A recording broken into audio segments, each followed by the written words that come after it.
नमस्कार प्यारे विद्यार्थियों। आज के व्याख्यान में हम चर्चा करेंगे जैव विविधता यानी बायोडाइवर्सिटी के बारे में। संपूर्ण विश्व में वर्तमान में सबसे ज़्यादा प्रचलित ये जैव विविधता शब्द है और अंतर्राष्ट्रीय स्तर पर, राष्ट्रीय स्तर पर अनेक कन्वेंशंस, अनेक कमेटियाँ, अनेक समझौते इसको बचाने के लिए किए जा रहे हैं। सबसे पहले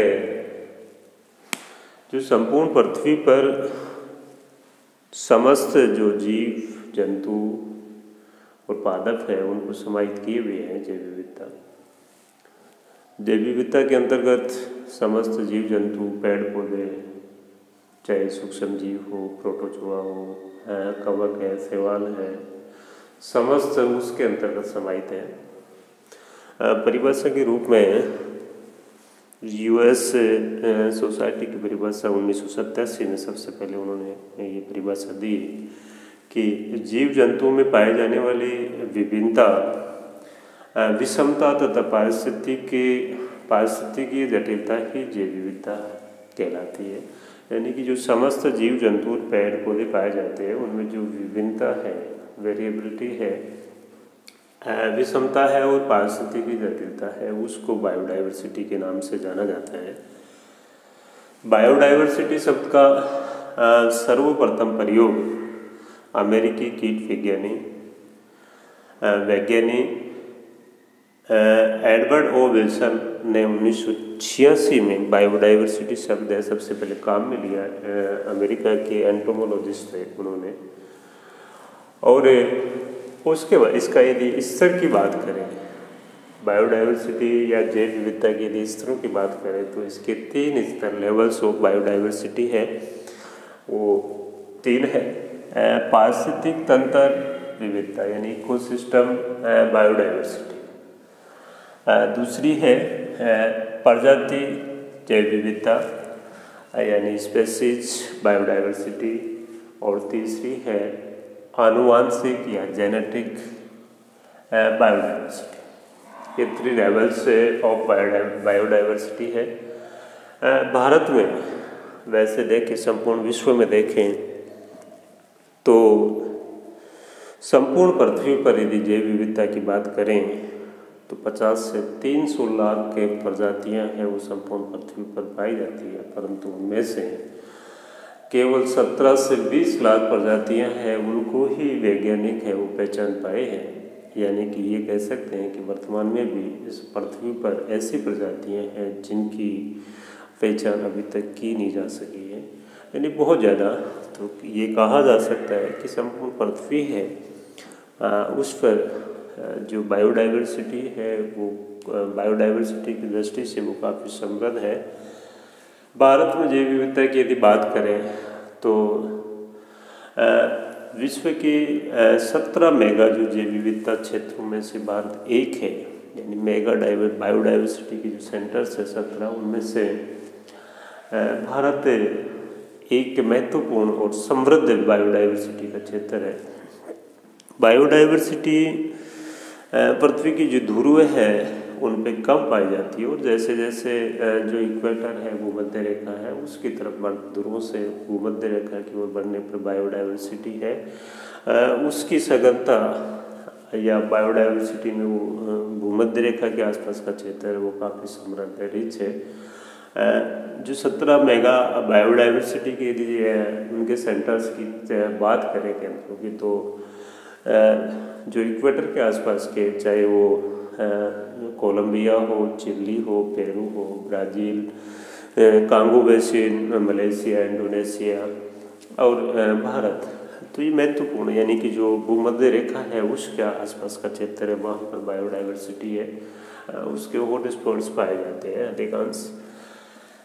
भारत में बायोडाइवर्सिटी के यदि हॉट स्पॉट्स जो एक शब्द है, टर्म है, वो काम में लिया जाता है। इसका तात्पर्य है कि ऐसे स्थान जो बायोडाइवर्सिटी की दृष्टि से काफ़ी रिच हो और वहाँ पर जो विलुप्त प्राय प्रजातियां हैं उनकी अधिकता हो, उनको हॉट स्पॉट्स के नाम से जाना जाता है बायोडाइवर्सिटी की दृष्टि से। भारत में यदि बात करें तो भारत में संपूर्ण विश्व में 25 हॉट स्पॉट्स की बात की गई है।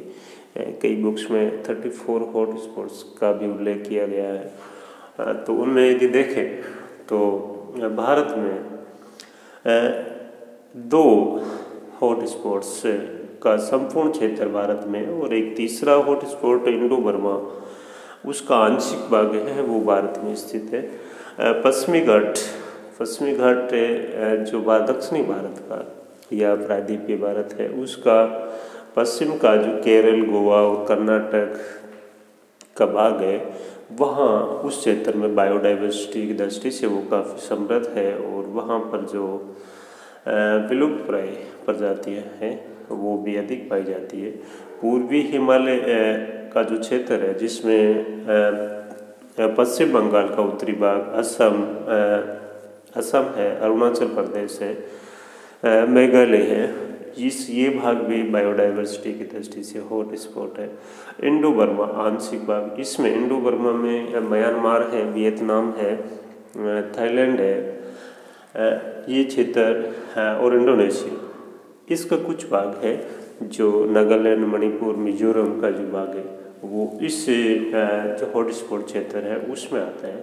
तो ये क्या कहा जा सकता है कि भारत में जो हॉट स्पॉट्स है बायोडाइवर्सिटी की दृष्टि से, उनमें 2 है उनका संपूर्ण क्षेत्र भारत में, एक आंशिक क्षेत्र है। अब देखते हैं जैव विविधता के विलुप्त होने के क्या कारण है। वर्तमान में देखा जाए, जो अभी उल्लेख करेंगे अपन, रेड डाटा बुक है, उसके अनुसार संपूर्ण विश्व में यानी कि जो जंतु प्रजातियाँ, उनमें से 4000 पादप प्रजातियाँ, 60,000 पादप प्रजातियाँ हैं, वो विलुप्त होने के कगार पर है।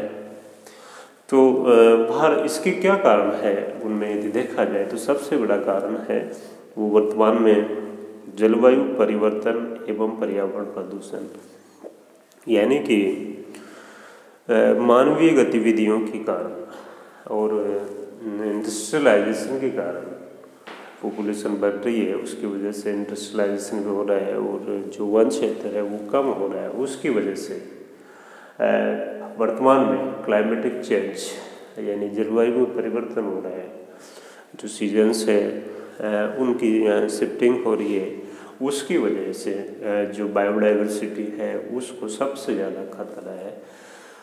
और यदि दूसरा कारण देखें तो प्राकृतिक आवासों में कमी, जैसा जनसंख्या पॉपुलेशन तेज़ी से बढ़ रही है, उसकी वजह से जो वन क्षेत्र है या प्राकृतिक है उनकी कटाई की जा रही है, चाहे वो लकड़ी के लिए हो, चाहे इमारती या फर्नीचर के लिए हो। उसकी वजह से जो प्राकृतिक आवास है वो कम हो रहे हैं, और उसकी वजह से भी जो बायोडाइवर्सिटी है वो को नुकसान पहुंच रहा है। तीसरा, कृषि एवं वानिकी की व्यावसायिक प्रवृत्ति, जैसे जैसे कृषि यानी एग्रीकल्चर और फॉरेस्ट्री है उसका कमर्शियलाइजेशन हो रहा है, तो उसकी वजह से भी बायोडाइवर्सिटी है उसको नुकसान पहुंच रहा है।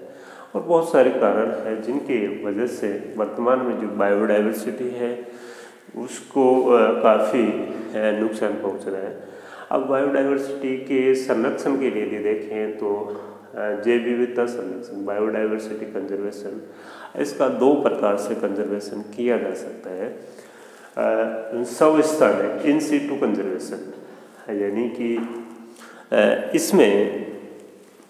इस मेथड में जो भी प्रजाति, चाहे वो जंतु हो, पादप हो, विलुप्ति के कगार पे होती है, उसको उसी के प्राकृतिक आवास में यानी जहाँ पे वो पाई जाती है वहीं पर उसका संरक्षण किया जाता है।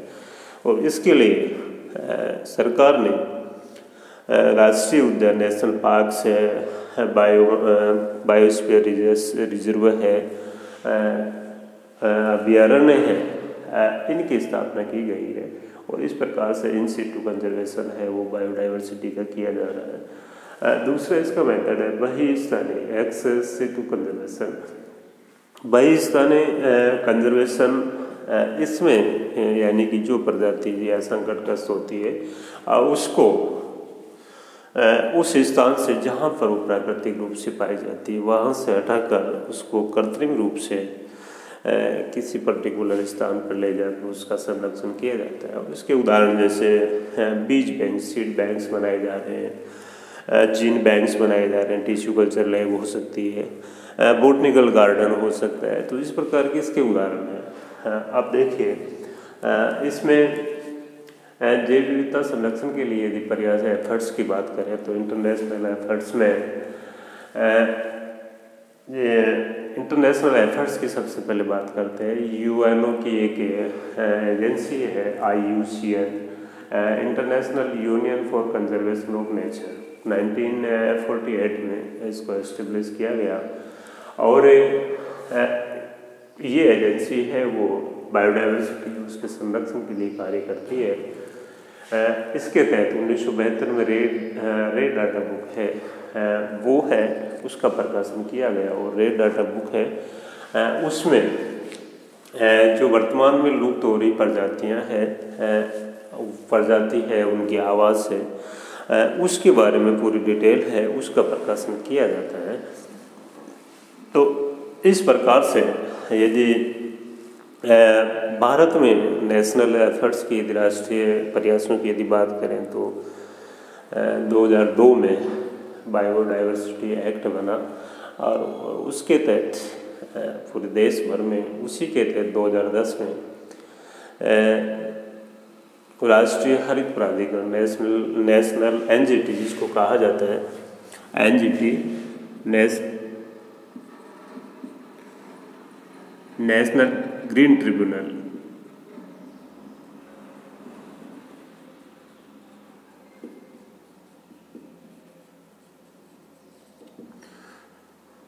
NGT राष्ट्रीय हरित प्राधिकरण 2010 ये अस्तित्व में आया। और इसका गठन करने का जो उद्देश्य भारत सरकार का रहा कि जो भी चाहे वन हो चाहे मृदा हो या पर्यावरण हो या बायोडाइवर्सिटी से संबंधित जो भी प्रकरण है वो NGT है उसमें जाएंगे। और उसमें जो NGT है वो जो दिशा निर्देश देगा उसके तहत राज्य सरकारों को और भारत सरकार को काम करना है। इसका हेडक्वार्टर की यदि बात करें NGT का तो भोपाल मध्य प्रदेश, भोपाल में इसका मुख्यालय है NGT का। और इस प्रकार से राजस्थान सरकार की यदि बात करें तो 2010 में उसने